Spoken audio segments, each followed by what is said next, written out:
പണ്ട് ബ്രിട്ടീഷുകാര് ഇന്ത്യ വിട്ടുപോയപ്പോൾ രാജ്യത്തുണ്ടായിരുന്ന ഒരുപാട് വിലപിടിപ്പുള്ള വസ്തുക്കൾ അനധികൃതമായി കൊള്ളയടിച്ചു കൊണ്ടുപോയതായി ഒരു കിംവദന്തി നാട്ടിലാകെ പരക്കുന്നുണ്ട്. കിംവദന്തിയാണോ അല്ലയോ എന്നുള്ളതൊന്നും ഉറപ്പില്ല. പക്ഷെ കഴിഞ്ഞ മാസം ഒരു 100 ടൺ സ്വർണം ഇംഗ്ലണ്ടിൽ നിന്ന് നമ്മുടെ രാജ്യത്തേക്ക്, അതും ടാക്സ് പോലും അടയ്ക്കാതെ കൊണ്ടിറക്കിയപ്പോൾ കാര്യം എന്താണെന്ന് കൃത്യമായി മനസ്സിലാക്കാത്തവർക്ക് ഒരുപാട് സംശയങ്ങളും അസ്വസ്ഥത ഉളവാക്കുന്ന കുറെ ചോദ്യങ്ങളും പൊട്ടിമുളച്ച് കാണണം. പണ്ട് ബ്രിട്ടീഷുകാര് ഇന്ത്യയിൽ നിന്ന് ഊറ്റിയ ചോരയ്ക്കും നീരിനും കുറ്റബോധം തോന്നി തിരികെ നൽകിയ സ്വർണമാവുമോ ഇത്? അല്ലെങ്കിൽ ഇന്ത്യയോട് സ്നേഹം തോന്നിയിട്ട് വെറുതെ കൊടുത്തതായിരിക്കുമോ? അതോ അനധികൃതമായി എടുത്തതാണോ എന്നൊക്കെ ഇതിനോട് പ്രതികരിച്ചവർ ഒരുപാട് പേരുണ്ട്. കുറച്ചാഴ്ചകൾക്ക് മുന്നേ UK-യിൽ നിന്ന് ഒരു വിമാനം ഇന്ത്യയിലേക്ക് ഇറങ്ങി. വളരെ കുറച്ച് ആളുകൾക്ക് മാത്രമേ ഈ വിമാനം വരുന്നതും എന്തിനാണ് ഇത് വരുന്നതും എന്നൊക്കെ അറിയാൻ പാടുള്ളൂ. അതായത് മാസങ്ങളോളം നീണ്ടുനിന്ന പ്ലാനിംഗ് വഴി വളരെ മിനിമൽ ആയിട്ടുള്ള ആളുകളിൽ മാത്രം ഒതുങ്ങി നിന്ന ഒരു ഓപ്പറേഷൻ ആയിരുന്നു അത്. വന്നതൊരു സെൻസിറ്റീവ് കാർഗോ ആയിരുന്നു. കാരണം ആ വിമാനത്തിനുള്ളിൽ ഉണ്ടായിരുന്നത് പാസഞ്ചേഴ്സ് ആയിരുന്നില്ല, 100 ടണ്ണോളം വരുന്ന സ്വർണ്ണ ബിസ്ക്കറ്റുകളായിരുന്നു. പൊതുവെ എയർപോർട്ട് വഴി കണക്കില്ലാതെ ഒരു തരി പോലും സ്വർണം കൊണ്ടുവരാൻ പറ്റാത്ത സാഹചര്യത്തിൽ ടൺ കണക്കിന് സ്വർണം കൊണ്ടുവന്നിട്ടുണ്ടെങ്കിൽ അത് ഉറപ്പായും ഗവൺമെന്റ് റിലേറ്റഡ് തന്നെ ആയിരിക്കും എന്ന് ഊഹിക്കാവുന്നതേ ഉള്ളൂ. ആക്ച്വലി ലണ്ടനിലെ ബാങ്ക് ഓഫ് ഇംഗ്ലണ്ടിലെ ലോക്കറിൽ സൂക്ഷിച്ചിരുന്ന ഇന്ത്യയുടെ ഉടമസ്ഥതയിലുള്ള 100 ടൺ സ്വർണം റിസർവ് ബാങ്ക് ഓഫ് ഇന്ത്യ തിരിച്ചെത്തിച്ചതായിരുന്നു അത്. ഔദ്യോഗികമായ കണക്കുകൾ പ്രകാരം റിസർവ് ബാങ്ക് ഓഫ് ഇന്ത്യയുടെ പക്കൽ 822 ടൺ സ്വർണമുണ്ട്. ഇതിൽ 413.8 ടൺ സ്വർണം വിദേശ രാജ്യങ്ങളിലാണ് സൂക്ഷിച്ചിട്ടുള്ളത്. 100.3 ടൺ സ്വർണം മാത്രമാണ് ഇന്ത്യയിലെ ലോക്കറുകളിൽ സൂക്ഷിച്ചിരിക്കുന്നത്. അവസാനമായിട്ട് 33 വർഷങ്ങൾക്ക് മുമ്പ്, അതായത് 1991-ലാണ് ഇന്ത്യയിലേക്ക് ഇത്തരത്തിൽ ഗോൾഡ് കൊണ്ടുവന്നിറക്കിയിട്ടുള്ളത്. ആ സമയത്ത് സാമ്പത്തിക പ്രതിസന്ധി മറികടക്കാൻ ചന്ദ്രശേഖർ സർക്കാർ സ്വർണം പണയം വെച്ചിരുന്നു. ഇന്ത്യൻ സാമ്പത്തിക രംഗം പിന്നീട് ശക്തമാകാൻ തുടങ്ങിയതോടെ റിസർവ് ബാങ്ക് സ്വർണം വാങ്ങി ശേഖരിക്കാനും തുടങ്ങി. 15 വർഷങ്ങൾക്ക് മുമ്പ് IMF-ൽ നിന്ന് ഇന്ത്യ 200 ടൺ സ്വർണം വാങ്ങിയിരുന്നു. അതിനുശേഷം ഓരോ വർഷവും സ്വർണം വാങ്ങി ശേഖരിക്കുന്നത് ഒരു ശീലമാക്കി തുടങ്ങി.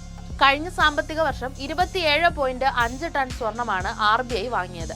2019-ൽ ഇന്ത്യയുടെ പക്കൽ ഉണ്ടായിരുന്നത് 618.2 ടൺ സ്വർണമായിരുന്നെങ്കിൽ 2024-ൽ 822.1 ടൺ സ്വർണമായി അത് ഉയർന്നു. പക്ഷേ എന്തിനാണ് ഇത്രയും അധികം സ്വർണം വാങ്ങിക്കൂട്ടുന്നത് എന്നത് വലിയൊരു ചോദ്യം തന്നെയാണ്. എല്ലാ വർഷവും കൃത്യമായ ഒരളവിലുള്ള സ്വർണം വാങ്ങി വിദേശ രാജ്യങ്ങളിലും ഇന്ത്യയിലുമൊക്കെയായി സൂക്ഷിക്കുന്നതിന് പിന്നിൽ ഒരു ഫിനാൻഷ്യൽ ലോജിക് ഉണ്ട്. പൊതുവെ നമ്മൾ പണം സൂക്ഷിക്കാനായി കണ്ടുപിടിക്കുന്ന വഴികളിൽ പ്രധാനമായിട്ടുള്ളത് ഗോൾഡിൽ ക്യാഷ് ഇൻവെസ്റ്റ് ചെയ്യുക എന്നതാണ്. കറൻസിയുടെ മൂല്യം വളരെ അപ്രതീക്ഷിതമായിട്ട് തന്നെ ഇടയ്ക്കിടയ്ക്ക് ഇടിയാറുണ്ട്. ഒരിക്കലും സ്റ്റേബിൾ ആയിട്ട് നിൽക്കാറേ ഇല്ല. കൂടാം കുറയാം. പക്ഷെ സ്വർണത്തിന്റെ വില വളരെ അപൂർവമായിട്ടേ കുറഞ്ഞിട്ടുള്ളൂ. പക്ഷെ അല്ലാത്ത പക്ഷം വാല്യൂ കുതിച്ചുയരാറുമുണ്ട്. ആ ഒരൊറ്റ കാരണം കൊണ്ട് തന്നെ ലോകത്തിലെ മുഴുവൻ സ്വർണത്തിന്റെ അളവിൽ 17% സ്വർണം ഓരോ രാജ്യത്തിന്റെയും കസ്റ്റഡിയിലാണുള്ളത്. പക്ഷേ എന്തുകൊണ്ടാണിത് പുറം രാജ്യങ്ങളിൽ സൂക്ഷിക്കുന്നത് എന്ന ചോദ്യം റെലവന്റ് ആണ്. ഇന്ത്യ മാത്രമല്ല, ഒരുപാട് രാജ്യങ്ങളുടെ സ്വർണം ഇംഗ്ലണ്ടിൽ സൂക്ഷിച്ചിട്ടുണ്ട്. ഏകദേശം 4 ലക്ഷത്തോളം സ്വർണ്ണക്കട്ടികൾ. മിക്ക രാജ്യങ്ങളും ഈ ആവശ്യത്തിനായി ഇംഗ്ലണ്ട് ചൂസ് ചെയ്യുന്നതിന്റെ കാരണങ്ങളിൽ പ്രധാനം സെക്യൂരിറ്റി റീസൺ തന്നെയാണ്. കൂടാതെ ആഗോളതലത്തിൽ ഏറ്റവും പ്രധാനമായ ഗോൾഡ് മാർക്കറ്റ് ലണ്ടൻ തന്നെയാണ് എന്നുള്ളത്.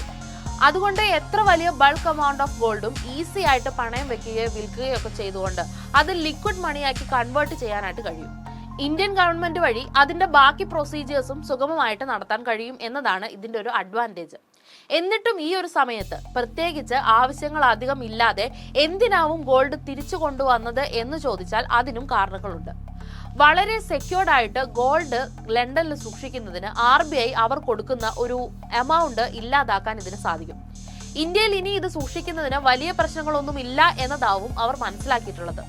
റിസ്ക് കുറയ്ക്കുക എന്നുള്ളതും ഒരു കാരണം തന്നെയാണ്. അതായത് പല അന്തർദേശീയ പ്രശ്നങ്ങൾ കൊണ്ടും ഉണ്ടാകുന്ന ആഫ്റ്റർ എഫക്റ്റ് ഒഴിവാക്കുക എന്നത് ഒരു കാരണമായിട്ട് അവർ സ്വീകരിച്ചു. ഉദാഹരണമായി റഷ്യയെ തന്നെ എടുക്കാം. 25 ലക്ഷം കോടി രൂപയോളം വരുന്ന സ്വർണം പല വെസ്റ്റേൺ കൺട്രീസിലായി വിശ്വാസ്യതയോടെ ഏൽപ്പിച്ച റഷ്യക്ക് കിട്ടിയത് 8ന്റെ പണിയാണ്. റഷ്യ ഉക്രൈൻ യുദ്ധം ആരംഭിച്ചതിന് ശേഷം റഷ്യയുടെ മേലെ ഇപ്പറയുന്ന രാജ്യങ്ങളൊക്കെ സ്വർണം വെച്ചാണ് വിലപേശൽ നടത്തിയത്. ഉടമസ്ഥൻ നിങ്ങളാണെങ്കിലും എന്റെ പറമ്പിൽ ചാടിയ തേങ്ങ തരണോ വേണ്ടയോ എന്ന് ഞാൻ തീരുമാനിക്കും എന്ന നയം കൈമുതലാക്കിയവരോട് തിരിച്ചടിക്കാൻ ഒരായുധവുമില്ലാതെ പകച്ചു നിൽക്കേണ്ടി വന്നു റഷ്യക്ക്. ഇനിയും ഈ പ്രശ്നത്തിന് ഒരു പരിഹാരം കാണാൻ റഷ്യക്ക് പറ്റിയിട്ടുമില്ല. ഈ വിഷയം മനസ്സിലാക്കി എത്രയും പെട്ടെന്ന് സ്വർണ്ണ സമ്പാദ്യം തിരിച്ചെടുത്തേക്കാം എന്ന തീരുമാനത്തിലേക്കാണ് RBI വന്നത്. നിലവിൽ ഇംഗ്ലണ്ടും ഇന്ത്യയും തമ്മിൽ പ്രശ്നങ്ങളൊന്നുമില്ലെങ്കിലും മനസ്സിൽ കാണുന്നതിന് മുന്നേ മാനത്ത് കണ്ടു എന്ന് മാത്രം. എത്രത്തോളം സ്വർണ്ണശേഖരം ഗവൺമെന്റിന്റെ കൈവശം ഉണ്ടെന്നുള്ളതിന്റെ അടിസ്ഥാനത്തിൽ കറൻസി അച്ചടിച്ചുകൊണ്ടിരുന്ന ഒരു സമയം എല്ലാവർക്കും ഉണ്ടായിരുന്നു. അതായത് കറൻസിയുടെ മൂല്യം രേഖപ്പെടുത്തിയിരുന്നത് അന്നാട്ടിലെ സ്വർണ്ണ ശേഖരണത്തെ കൂടി കണക്കിലെടുത്തുകൊണ്ടായിരുന്നു. പിന്നീടാണ് കറൻസിയും സ്വർണവും തമ്മിൽ ബന്ധമില്ലാതെയായത്. ഇത്തരത്തിൽ ഗവൺമെന്റ് വച്ചിരിക്കുന്ന സ്വർണത്തിന്റെ കണക്ക് പ്രകാരമുള്ള ടോപ്പ് 10 കൺട്രീസ് ലിസ്റ്റില് 9ാമതാണ് ഇന്ത്യയുടെ സ്ഥാനം. പക്ഷെ ജനങ്ങളുടെ കൈവശം ഉള്ളതുകൂടി ചേർത്ത് കണക്ക് കൂട്ടുമ്പോൾ ഇന്ത്യക്ക് മേലെ പോകാൻ മറ്റൊരു രാജ്യവുമില്ല. ഒരു തരത്തിൽ ആലോചിച്ചാൽ സ്ത്രീകളുടെ സ്വർണത്തോടുള്ള ആഗ്രഹം ഒരു ഇൻവെസ്റ്റ്മെന്റ് തന്നെയാണ്. പക്ഷെ പലരും ശ്രദ്ധിക്കാതെ പോകുന്ന ഒരു കാര്യവുമുണ്ട്. ഡോളറിന്റെ വില എപ്പോഴാണോ കുറയുന്നത് ആ സമയത്താണ് സ്വർണത്തിന്റെ റേറ്റ് കൂടുന്നത്. അതുപോലെ ഇന്റർനാഷണൽ വാറുകൾ നടക്കുന്ന സമയത്തോ അല്ലെങ്കിൽ ലോകത്തെ മൊത്തമായി ബാധിക്കുന്ന എന്തെങ്കിലും മഹാമാരികളോ പ്രകൃതിക്ഷോഭങ്ങളോ ഒക്കെ ഉണ്ടാകുന്ന സമയത്ത് ഗോൾഡിന്റെ റേറ്റ് വല്ലാതെ കൂടാറുണ്ട്. കോവിഡ് മഹാമാരി പടർന്ന സമയത്തും റഷ്യ ഉക്രൈൻ വാർ സമയത്തും ഹമാസ് ഇസ്രായേൽ വാർ സമയത്തും ഒക്കെ എക്കണോമി തകരുന്ന സമയത്തും ഒക്കെ സംഭവിച്ച പോലെ തന്നെ ആ കാര്യം കൃത്യമായി നിരീക്ഷിച്ചാൽ സ്വർണത്തിൽ ഇൻവെസ്റ്റ് ചെയ്യുന്നവർക്ക് വളരെ ഉപകാരപ്രദമായിരിക്കും. 1964-ൽ 63 രൂപയ്ക്ക് വിറ്റ സ്വർണം ഇന്ന് 54,000 രൂപയ്ക്ക് മുകളിലാണ് എന്നതാണ് ഇതിൽ ശ്രദ്ധേയം.